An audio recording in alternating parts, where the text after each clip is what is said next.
Question solve कर रहे हैं फिजिक्स का, सिलेबस 9702। क्वेश्चन पेपर है मई जून 2015। क्वेश्चन का नंबर है 23। क्वेश्चन है the variation with applied force of the extension of a spring is shown in the graph. ये ग्राफ है, एक्सटेंशन, ये एक्सटेंशन है और ये फोर्स। अब वो कह रहा है कि when there is no force applied to the spring, it has a length of 1 centimeter.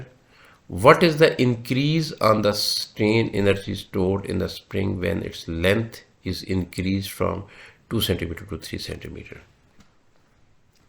अच्छा स्टूडेंट्स, यहाँ पे कुछ जो इम्पोर्टेंट चीज़ें हैं जिनको कंसीडर करना बड़ा ज़रूरी है, उनको हम नोट कर लेते हैं। सबसे पहली बात यह है कि उसने स्ट्रेन एनर्जी फाइंड करने को कहा है। वो स्ट्रेन एनर्जी टोटल फाइंड नहीं करनी। टोटल फाइंड करनी हो तो हम अंडर ग्राफ जो एरिया है उसको फाइंड कर लेंगे तो टोटल एनर्जी आ जाएगी। लेकिन उसने जो स्ट्रेन एनर्जी है वो कौन से इसमें जो मैं पाबंद किया, वो कहा कि 2 सेंटीमीटर से 3 सेंटीमीटर जो स्प्रिंग की जब लेंथ होती है, यानी 2 सेंटीमीटर से बढ़कर वो 3 सेंटीमीटर तक लेंथ पहुंच जाती है, तो उस दौरान जो इंक्रीज़ आती है स्ट्रेन एनर्जी में, वो फाइंड करनी है। तो हमें एक ट्राइपीजियम यहाँ से फाइंड करना है, जिसका एरिया फाइंड करेंगे तो ये हमें आंसर मिलेगा। तो मोस्टली जो स्टूडेंट्स होते हैं वो उसमें गलती ये करते हैं कि यहाँ लिखा है 2 सेंटीमीटर 3 सेंटीमीटर, तो एकदम से ये वाला ट्राइपीजियम सेलेक्ट कर लेते हैं, लेकिन ये ऑप्शन दुरुस्त नहीं है।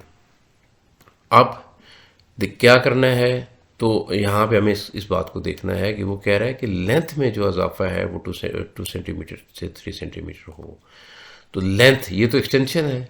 ये जब हम कह रहे हैं 2 to 3 सेंटीमीटर, तो ये तो एक्सटेंशन देख रहे हैं, टोटल लेंथ तो नहीं देख रहे।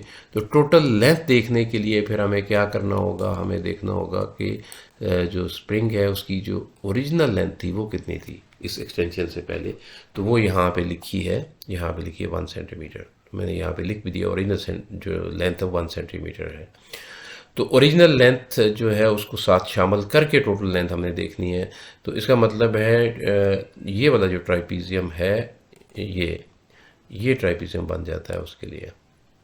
इसकी अगर आप देखें तो एक्सटेंशन इसमें है 2 सेंटीमीटर बन रही है, यहाँ तक एक्सटेंशन 2 सेंटीमीटर है, और लेंथ भी आप ऐड करेंगे तो 3 सेंटीमीटर हो जाएगी।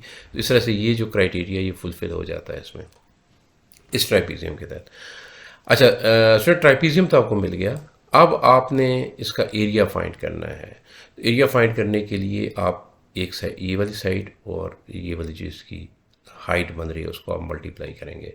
अच्छा, अब इसमें जब मसला आ जाता है कि ये वाली एक लेंथ है और दूसरी ये वाली है, तो इन दोनों की आप एवरेज ले लेंगे और उसको इसके साथ मल्टीप्लाई करेंगे तो आपका आंसर आएगा। तो एवरेज लेने के लिए आप क्या कर सकते हैं, इन दोनों को सम करके उनका डिवाइड बाई 2 कर लें या हाफ से मल्टीप्लाई कर दें, तो उससे आपको मिल जाएगा। तो ये मैंने इनको सम किया है, 2 + 4 लिखा, डिवाइड बाई 2 किया और मल्टीप्लाइड बाई 0.01 किया है। चूँकि